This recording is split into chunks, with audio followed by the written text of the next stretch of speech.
There's an ancient saying, when we're young, we strive to make others happy, but as we age, we learn that wise individuals often do the opposite. Welcome to today's video, where we'll explore 9 crucial things smart men should avoid in their relationships. Marcus Aurelius, one of Rome's greatest emperors, noted that our biggest mistakes often stem from things we should never have attempted. Ironically, the more intelligent someone is, the more likely they are to overthink and fall into these traps. In this video, I'll share insights rooted in Stoic philosophy, lessons I've learned the hard way that can save you from unnecessary pain and help you build stronger, more fulfilling connections. As you watch, you may find yourself nodding in recognition of similar situations. Before we dive in, please leave a comment if you've made one of these mistakes. Your story might help someone else avoid the same pitfalls. Number 1. Keep your past private. Let's start with a crucial yet often overlooked aspect of relationships, the importance of keeping your past private. In a world of oversharing, protecting your history and personal experiences is a rare and valuable practice. The Stoics believed in discretion and the strength that comes from controlling what we reveal. Why does keeping your past private matter in relationships? There's often pressure to share every secret and regret. While honesty is important, oversharing can lead to vulnerability, judgment, misunderstandings, or even manipulation. Epictetus advised, first say to yourself what you would be, and then do what you have to do, reminding us to focus on who we are now and who we aim to become, rather than letting our past define us. Your past is part of your story, but it doesn't have to be public. It's not about secrecy, it's about discernment. You have the right to choose what to share, ensuring your vulnerability is met with trust and respect. Sharing too much too soon can lead others to form opinions based on a version of you that no longer exists, overshadowing your growth. Not everyone will handle your openness with care, making you vulnerable to emotional exploitation. Oversharing diminishes mystery and can create an unbalanced relationship. As Seneca said, silence is a lesson learned from the many sufferings of life. Revealing too much early on can give others control over the narrative of your relationship, allowing your past to dictate its course. The Stoics understood the value of restraint in words and actions. True wisdom lies in knowing what to reveal and what to keep private. Marcus Aurelius wrote, "You have power over your mind, not outside events." Realize this, and you will find strength. This includes controlling what you share with others. Keeping your past private is not about avoiding accountability. It's about recognizing that your experiences contribute to your personal growth, not serving as ammunition for others. It's essential to differentiate between privacy and authenticity. Being private doesn't mean being dishonest. Authenticity means presenting your true self in the present, not recounting every detail of your past. When the time is right, sharing parts of your history with someone who has earned your trust can deepen your connection. But this should be done thoughtfully to enhance understanding rather than overshadow the present. Decide in advance what aspects of your past you're comfortable sharing. Prepare polite but firm replies for when someone presses for more information than you're willing to give. Not everyone deserves full access to your history. Share selectively with those who have proven trustworthy. When discussing your past, frame it in terms of lessons learned and growth achieved, keeping the focus on who you are now. Deep connections take time. Let others earn the right to hear your story by demonstrating they value and respect you. Your past does not define your worth, and sharing it isn't a requirement for love or respect. Anyone who insists otherwise likely isn't the right person for you. The benefits of privacy are people are more likely to respect you when you respect yourself enough to maintain boundaries. Keeping your past private gives you control over your narrative, ensuring it reflects who you've become. Not feeling obligated to share everything reduces the likelihood of dwelling on past mistakes or regrets. Sharing selectively and meaningfully can enrich your relationships and make them more genuine. Number 2, face your fear of being alone. Let's address something many avoid: the fear of being alone. This fear drives many decisions in relationships, often leading us to settle for less or stay in harmful situations. As the Stoics taught, facing this fear is transformative. Epictetus said, We suffer not from the events in our lives, but from our judgment about them. One of the greatest judgments we impose on ourselves is that being alone is to be feared or avoided. This fear can cause people to cling to unhealthy relationships, accept disrespect, and tolerate behavior they wouldn't accept from anyone else. It convinces them that being with someone, anyone, is better than being alone. However, the truth is that there's no greater prison than remaining in a relationship that traps your potential peace and dignity. People often mistake a relationship for security, believing that as long as they're with someone, they are safe. People often seek safety from loneliness, societal judgment, and the hard work of self-discovery, but this is an illusion. The Stoics understood that true security comes from within. Seneca said, "A man who is at peace with himself does not need the approval of others." Yet many tie their self-worth to having a partner, confusing companionship with value.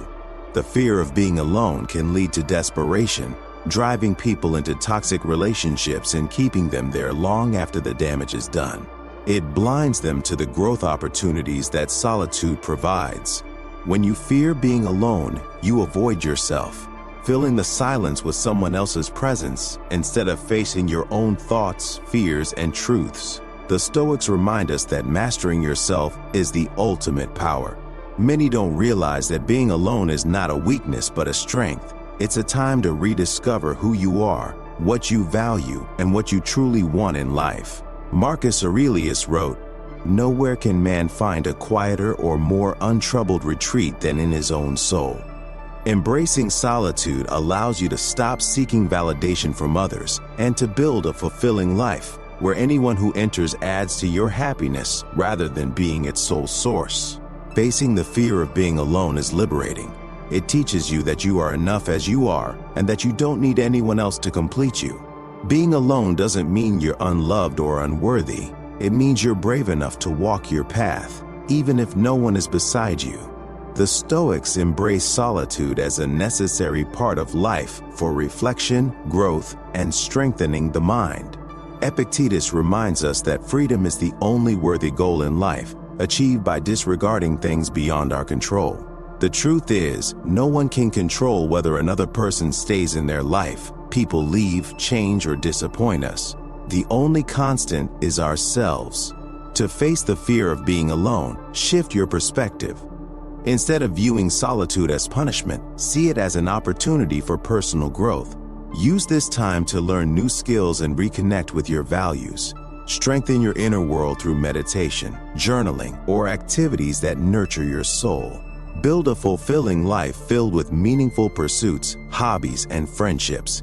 When you're content with your own company, you won't settle for relationships that don't align with your values. Let go of desperation. As it repels healthy relationships, confidence attracts the right people.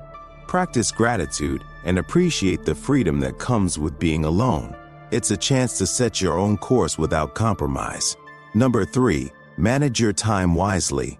Let's address something that might hit close to home: wasting your most precious resource, time. Seneca, one of the greatest Stoic philosophers, said, "It's not that we have a short time to live, but that we waste a lot of it." Nowhere is this more evident than in relationships. Consider how many hours you've spent overanalyzing text messages, waiting for calls that never came, or trying to decode mixed signals. How many weekends have you wasted prioritizing someone who wasn't even sure about you?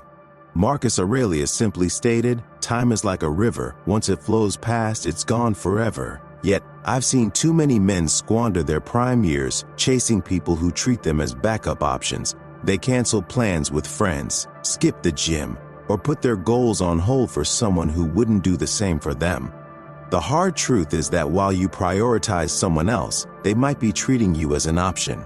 Time is the only resource you can't earn back. You can rebuild finances, forge new relationships, or create new opportunities, but lost time is gone forever. Start treating your time as the valuable asset it is. Before investing hours, days, or months in someone, ask yourself if they are investing the same in you. Are you building a genuine connection or just filling an emotional void? A wise man manages his time even better than his money. Wasting time on the wrong person doesn't just cost you hours, it costs you pieces of your life. Number 4.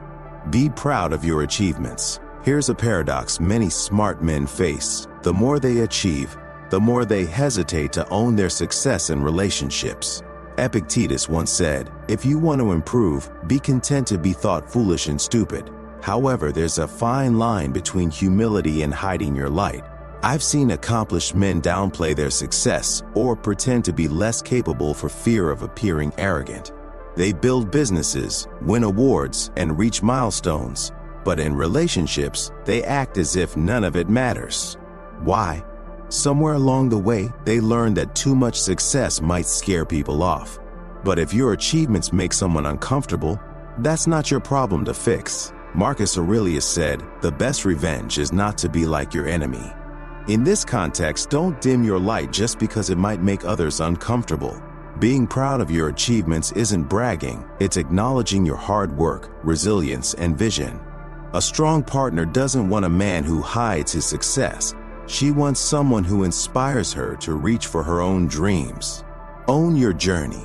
Share your victories not to boast but to inspire.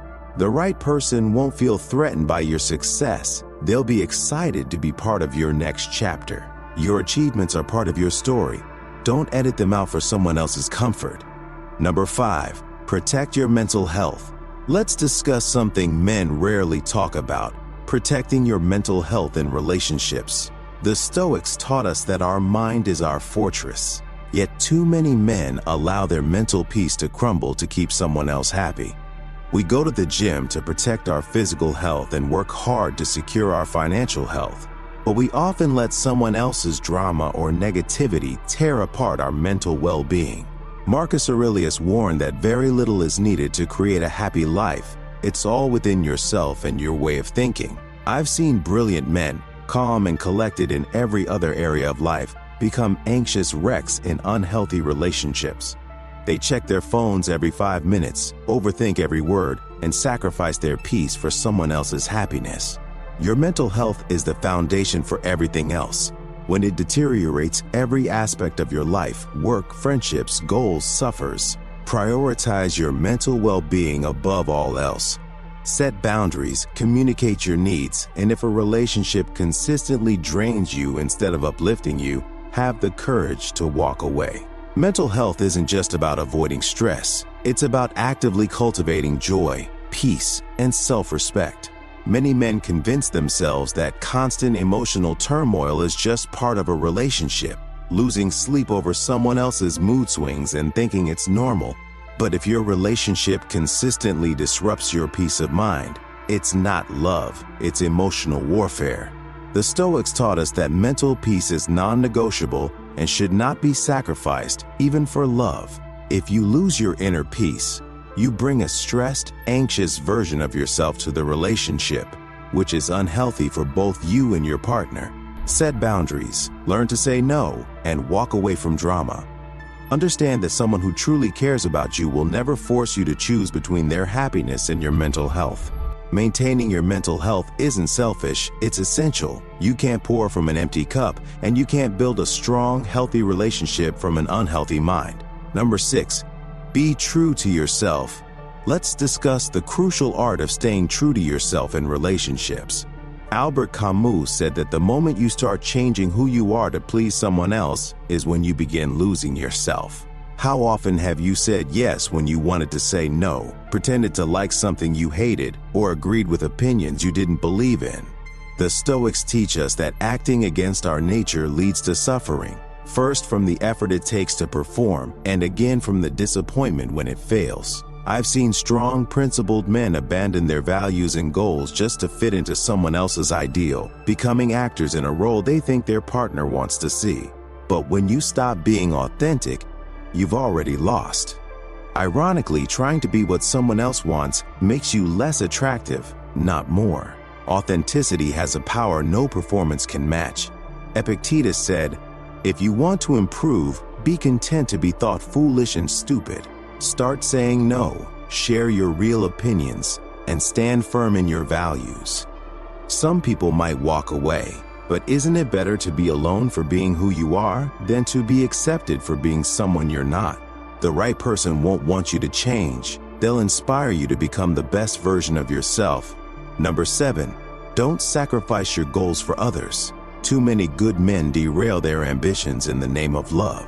Seneca said, "No person has the power to have everything they want, but it is in their power not to waste their time chasing what they can't have."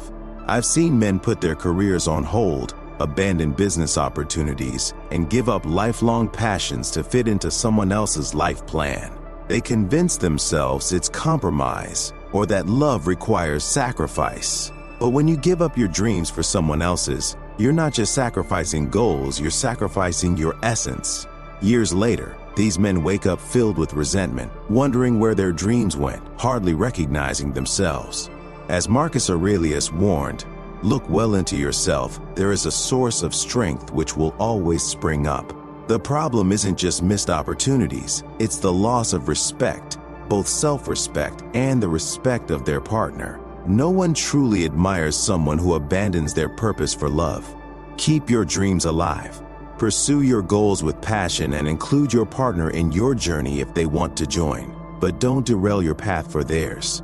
A real partnership enhances both people's journeys. It doesn't require one person to abandon theirs. The right person will support your ambitions, not compete with them. Number 8, prioritize family and friends. A critical mistake many men make is sacrificing core relationships for a romantic partner. Plato said, "The first and greatest victory is to conquer yourself. To be conquered by yourself is of all things most shameful and vile." Too often, I've seen men disconnect from friends, miss family events, and abandon traditions to please their partner.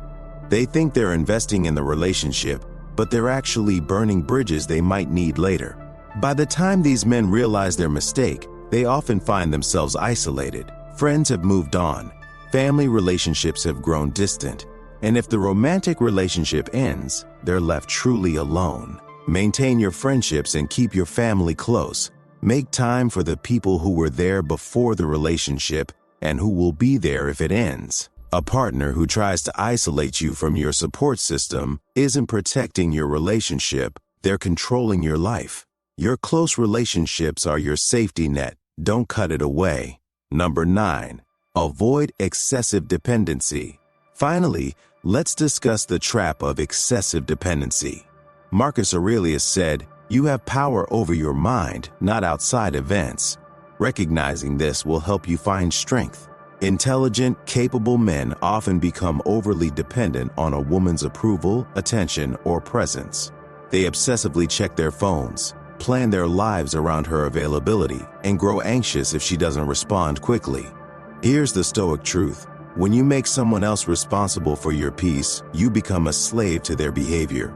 The paradox is that the more dependent you become, the less attractive you appear. No one wants to be someone's entire world. It's too much pressure.